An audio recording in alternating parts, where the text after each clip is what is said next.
Hi, my name is Dr. Anne Sylvestre. I'm a board-certified surgeon with Focus and Flourish. If you're not sure what type of electrocautery, electrosurgical unit you should be getting, or maybe you already have, or should you be looking at laser, you're not the only one. A lot of people are confused about the difference between the different types of hemostatic equipment out there. Let's have a closer look. The cautery unit is probably my very favorite tool in my OR, and I use it a lot. I really do not like having to do surgery without it. Let's talk about what the different types of units are that are available and what they do for you. A common type of electrosurgical unit seen in many small animal practices is the one that you view here. Jorvet is a common supplier. There are other makes. The truth is, this is not what I work with, so I'm not well versed in this particular unit, but it is an electrosurgical, a cauterizing unit. That's what it is meant to do. It is often used in dentistries, and that's exactly where it should be used. It is not the best tool to use for perhaps an abdominal approach. And the reason being is that it's going to get only smaller vessels. So, gingival bleeders, perfect for this tool. This unit is not an expensive unit, which is what makes it so incredibly affordable and attainable for a lot of small animal practices. But understand its limitations. It will only get the smaller vessels. And often as you use it, the tips that it comes with, as shown in the picture, they'll serve to, scrape out some gingiva. Again, not what I use, but I've seen it used. So different tissues, but not particularly useful for perhaps the larger subcutaneous vessels or falciform vessels where we do tend to use a lot of cautery or even the muscular ones. I'll talk about that unit in a bit. So this unit, affordable, great for dental procedures, great if you're doing little biopsies of the skin, you want to get those bleeders. Perfect for that. Now, according to the literature, this particular unit may not be the waves, the electrical impulse, I guess, that it sends out, may not be as well controlled and precise as some of the more expensive units. I guess that does make sense, right? So the user becomes very important here. So the amount of time that your tip is in contact with the tissues remains important so that you create a little bit less necrosis of the tissues as you get further away from the site where you're actually using the pen. I want you to understand the difference between this particular type of electrosurgical unit versus the more expensive type of electrosurgical unit. And everything has its application. One is not necessarily better or worse than the other. It's how and where you're going to use it that determines if it is better.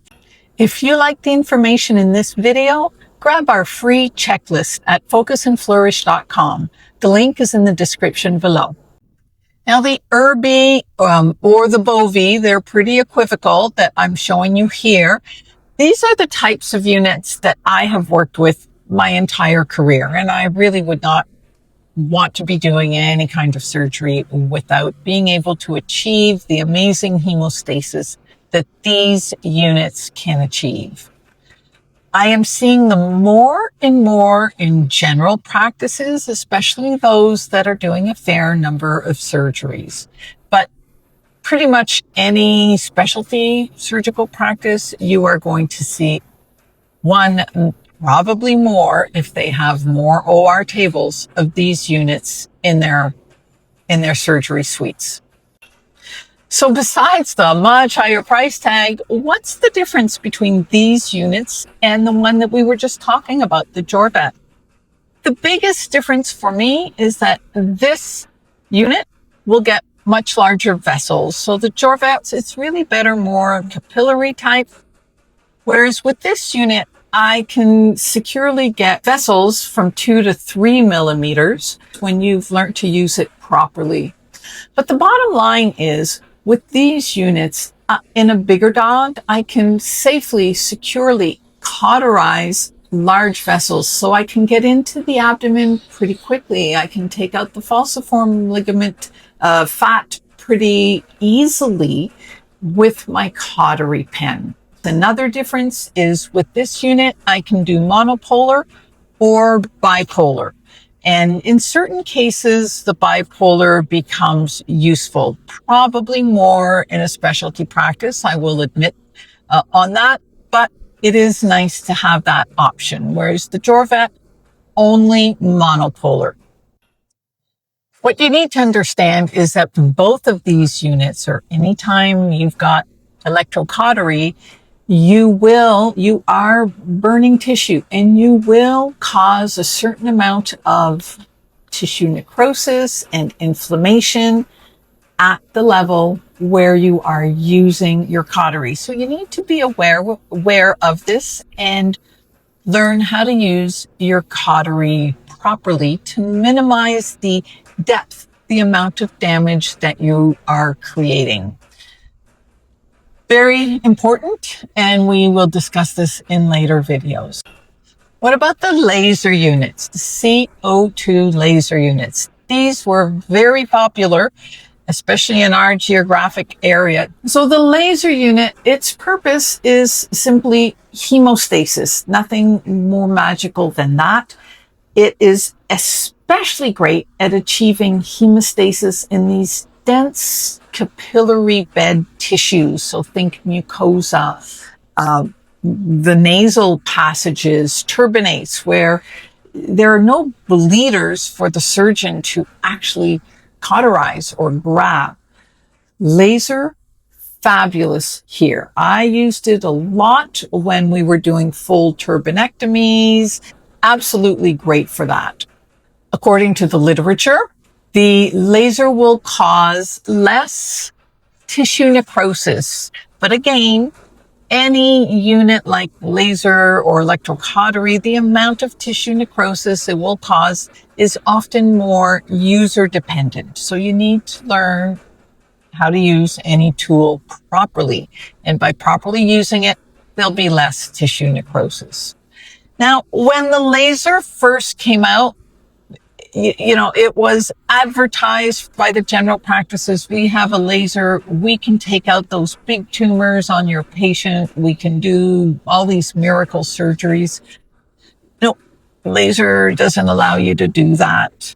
Of the different types of hemostatic equipment right now that we've been talking about, the laser is by far the most expensive.